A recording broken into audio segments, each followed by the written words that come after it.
वालेकुम। क्या मसला है आपका? मैं डायलिसिस करवाता हूँ यहाँ से, ठीक है। अलीम खान साहब के। ये तो वो माशाल्लाह डायलिसिस बहुत अच्छा हो रहा है, सेंटर तो बहुत अच्छा है, बहुत अच्छा है। और उनके साथ हमारे कोऑपरेटिव भी है। लेकिन आज थोड़ा सा मेरे एक नर्स के साथ मिसन है, उनके साथ थोड़ी सी गुफ्तगू ऐसी हो गई कि वो बेटी जैसी है हमारी। लेकिन बात यह है कि वो उन्होंने, मैं जब उनको थोड़ा सा कहा, मैं कहा ये मेरा 35 लगा हुआ है पानी, तो आप थोड़ा सा बढ़ा दें। तो कहती है अच्छा, कि पहले मान गई, बाद में कि आपने क्या तमाशा लगा रखा। तो फिर वो रूट हो गई मेरे साथ, मुझे आपके साथ बदतमीजी की वो। हाँ जी, उन्होंने कहा आप क्या तमाशा आपने लगा उम्र रखा। का किसी चीज का कोई लिहाज नहीं किया उन्होंने। अच्छा, हाँ, उन्होंने कहा क्या तमाशा लगाया हुआ है? क्या तमाशा लगा आप रखा। अपने बाप को घर में ये बात कह सकती हैं? नहीं कह सकती। आप अपने अंकल को, दादा अबू को, नाना अबू को, किसी को ये बात कह सकती हैं कि तमीज करें, आपने तमाशा लगाया हुआ है? हाँ। तो ये भी किसी के बाप है, ये भी किसी के लिए इज्जत की जगह पर है। आप इनकी इज्जत नहीं कर सकते तो बेइज्जती करने का हक किसी ने नहीं दिया। आप कभी रूड नहीं हो सकते। आप तो क्रीम ऑफ द नेशन कहते हैं खुद को, आपको बात करने की तमीज नहीं है। आपको पता नहीं है बुजुर्ग के साथ कैसे पेश आना है। बात करते हैं आप, छोड़ दिया फिर आपने? मैं कल साहब को शिकायत गा के आया हूँ। बड़ा महसूस होता है जब कोई करता है ऐसी बातें, तो महसूस तो होता है ना कि यार मेरी उम्र क्या है और क्या बच्ची जैसी हमारी है, वो बेटियों जैसी है। बदतमीजी की उसने यही बात बस सख्त बड़े लहजे में कहा। सारी जिंदगी किसी ने बदतमीजी ना की हो, ये कर देते हैं। बस होता है, फिर जिंदगी का हिस्सा है, हो जाता है, क्या करें। अब आप उनकी तकलीफ का अंदाजा लगाएं कि उनकी आवाज़ लड़खड़ा रही है कि एक नर्स ने उनके साथ बदतमीजी की है। कोई पूछने वाला नहीं है। किसने पूछना है? जिन्होंने पूछना है वो खुद उनको शायद देते हैं। कोई कार्रवाई नहीं करता इन रवैयों के खिलाफ। ये अगर इन खूबसूरत चेहरों के साथ, जो आपके बाप, आपके दादा नाना की उम्र के हैं, आपने बदतमीजी करनी है। डायलिसिस सेंटर अलीम खान के अंदर सर्विसेज अस्पताल में आई एक नर्स ने इन बुजुर्गों के साथ बदतमीजी की, सख्त लहजा इख्तियार किया, जिसकी उन्हें शदीद तकलीफ है। कौन रिस्पॉन्सिबल है इसके लिए? कौन जिम्मेदार है जी? क्या कह सकते हैं। बाकी तो अमला बहुत अच्छा है, डॉक्टर बहुत अच्छे हैं, लेकिन आज मेरे साथ जो हुआ है वो मेरी तो तवक्का नहीं थी मेरी। अल्लाह उसको माफ़ करे, मुझे भी माफ़ करे, दुआ करे मेरे लिए भी, बस यही है। मैं आपसे शर्मिंदा हूँ, मैं आपसे माजरत करता हूँ, मैं ज़रूर जाऊँगा उनके पास और उनसे पूछता हूँ कि ये क्यों किया है। आप हमारे बुजुर्ग हैं, आप हमारा सरमाया है, आप हमारे लिए इंतहाई काबिल एहतराम है। आप लोगों की दुआओं की वजह से हम लोग हैं। और जो बदतमीजी करता है ये उसके घर वालों की ये तरबियत है जो उसके अंदर बोलती है। आप इस पर रंजीदा ना हो। वो भी बादल ड्यूटी देती थक जाती होंगी, मैं भी इस बात को मानता हूं। मतलब ये तो नहीं है कि आप सारा दिन थक जाते हैं, जाके घर बाप का गिरेबान पकड़ लेते हैं। आप बस क्या गिरेबान पकड़ लेते हैं। ऐसा ही है दुनिया में, अब ऐसा ही चल रहा है, किसी की परवाह नहीं कोई करता। आप आंसू पूछे, बहुत शुक्रिया, अल्लाह हाफिज। जिगर का मसला है, ठीक है। ब्लड लग रहा है मुझे, और हर वीक आते हैं हम लोग माँ बेटा ही, फिर वो हमें ब्लड लगाते हैं, लेकिन धक्के खाने पड़ते हैं इमरजेंसी के। वो पर्ची जल्दी बनाते नहीं है। इमरजेंसी में जल्दी पर्ची नहीं बनती? नहीं बन रही। वो कहते नहीं हमारी बारी अगर पेशेंट मर भी रहे, उन्होंने ये जगह देनी नहीं कि कोई पर्ची बना ले। काउंटर पे पिछली दफ़ा भी गए हैं तो वो धक्के मार के उन्होंने मुझे गिरा दिया, फिर इसको वार दिए। इसने उठा के मेरी पर्ची बनाई कि मेरी माँ जाए तो पर्ची बना दें। वो यानी कि तो कहते हैं बुजुर्गों के लिए अलग काउंटर बनाए हुए? नहीं, कोई नहीं है। मैं इतना खड़ा ही नहीं हुआ जाता था। मैं तो, वो कहते हैं ना, बड़ी मुश्किल से अपनी बनवा के फिर पर्ची एमरजेंसी फिर मुझे लेके जाता रहा। फिर ब्लड का बंदोबस्त मेरा भाई नहीं दिया, तो हम लोगों को लगे ये कि आ तो जाते हैं, लेकिन वो के तंग करते हैं। होती है जलालत वाली बात है ना, फायदा नहीं होता सरकारी सारा दिन भी वो भी कहते हैं जी पैसे को नहीं देखते। जलालत जो सारा दिन रहती हैं, कभी इधर धक्के, कभी ऊपर जाओ।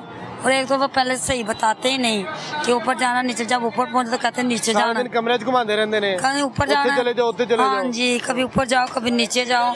वो हमें इसी चक्रों में हमें 4 बार जाते। पीछे तो मुझे 6 बजे उन्होंने ब्लड से बैंक वो भाई ने खूंदे वो लगा।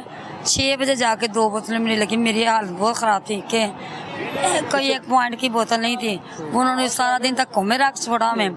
एंड पे जाके 6 बजे जाके 1 बोतल लगी तो कहीं मेरी आंखें खुली। उन्होंने ये कहा ही नहीं कि मरीज़ मर रहा है। डॉक्टर कभी मेरा भाई जाए, कभी मेरा मियाँ साहब, भाई उन्होंने वारी आनी तो टोकर बनना है। इमरजेंसी के अंदर? उससे पहले टोकन में नीचे वो गए ब्लड बैंक में भाई, फिर कहीं जाकर वो मेरे भाई का खून नहीं ले रहे थे कि आपकी उम्र बड़ी है, आप बड़ी उम्र के 50 से ऊपर हैं, हाजी साहब हैं, हाजी थे भाई मेरे, तो वो कह रहे मेरी भैन मरन दी है तो तुम खून लो तो ना की लगे। उनका ऑपोजिट था, मेरा ऑपोजिट मेरा भी वही है। अच्छा, तो वही उन्होंने देना था। दे रहे हैं नहीं ले रहे? अब हमने आज की बोतल इधर से लगनी है, बाकी पहले मेरी जो लगी वो मेरे भाई ने दी है। क्या मसला है बच्चे? अस्सलाम वालेकुम, मेरा नाम हाफिज मोहम्मद वकास है। सब माशाल्लाह। हाँ जी, अच्छा। मैं बस कर रहा हूँ। मेरी ये गुजारिश है, जहाँ पे इमरजेंसी वार्ड है वो बदतमीजी इस तरह करते हैं, हम कहें पर्ची बना दें, बहुत इमरजेंसी है, आगे से कहते हैं आप चाहे ऊपर ऑर्डर ऊपर का भी है, आप जो कर सकते हो कर लो, मैंने दफ्तर बंद करना है। ये धमकी है किस चीज़ को? अच्छा। ये अवाम को कैसी धमकी है? ऊपर से हम इतना नीचे इंतजार करें, कहे ड्रिप लगा दें, डॉक्टर साहब आगे आते हैं, सबर। ये क्या बात हुई? ये अवाम के लिए भलाई से ज्यादा दुआएं नहीं ले रहे, बदुआएं ले रहे। मैं पूरे मीडिया के सामने कहना चाहूँ। पर्ची वाला भी तंग करता है, हाँ। डॉक्टर भी तंग करता है। डॉक्टर जब सीनियर क्या कहते हैं आपको? यही कहते हैं कि आप चाहे ऊपर से ऑर्डर ले आओ, जो मर्जी कर लो। हाँ जी, जो मर्जी कर। इसको तो नहीं चेक करना, आप माजी कर ले। आप हम अकेले हैं, आप ये कर सकते हैं, लेकिन ये वो बात तमीज के साथ भी की जा सकती है। हाँ जी, नहीं की उन्होंने, बड़ों का लिहाज नहीं है, हम क्या कर सकते हैं? बेटा आपकी उम्र कितनी? मेरी उम्र 15 साल। ये 15 साल का बच्चा अस्पताल की इमरजेंसी में आके ये सीख रहा है। ये आपके पढ़े लिखे मुलाजमीन उनको सिखा रहे हैं, डॉक्टर उनको सिखा रहे हैं बदतमीजी। वो जब देखता है अपनी माँ के साथ बदतमीजी करते हुए, तो आप सोचें कि उसके ज़हन पे इसका किस किस्म का असर पड़ता है। ये नर्सरी बन गई है बदतमीजी सिखाने की।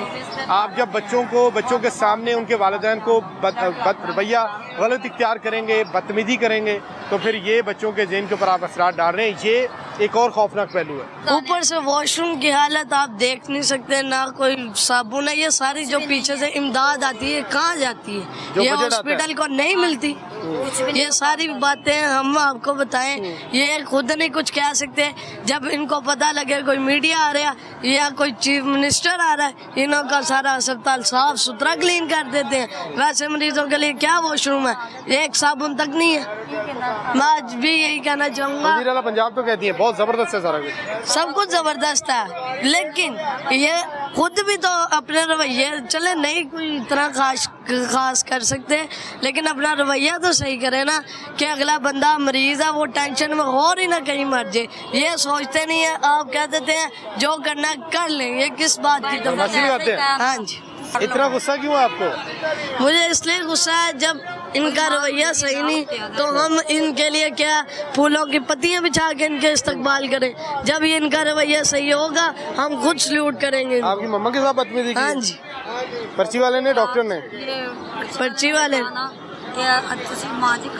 ये देखें हुलिया, देखें क्या उनके पाँव तक सूजे, बाजू टूटी, क्या कुछ नहीं हुआ।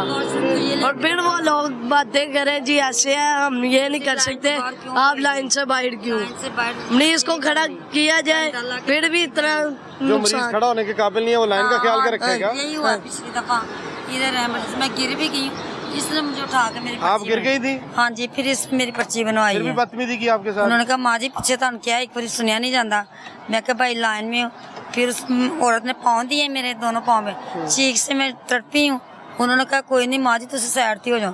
काउंटर के साथ आड़ के खड़ी हूँ, बच्चे ने उठा के तो मुझे आके मेरी पर्ची बनवाई। बात का गुस्सा है आपको? हाँ जी, गुस्सा तो होता है इंसान, हर इंसान को, लेकिन ये भी सोचना चाहिए कि अपने जो मरीज है उसके साथ कैसे पेश आना है। अगर हम यही 2000 रुपया दे के किसी मेडिकल चले जाए, हाँ जी प्राइवेट चले जाए, वहाँ पे कितनी इज्जत होती है। सिर्फ पैसों के लिए इज्जत की जाती है नहीं, बल्कि इंसान की इज्जत उसके किरदार से होती है। और ये लोग समझते कुछ नहीं है, ये ऐसे है फलाना ऐसे है।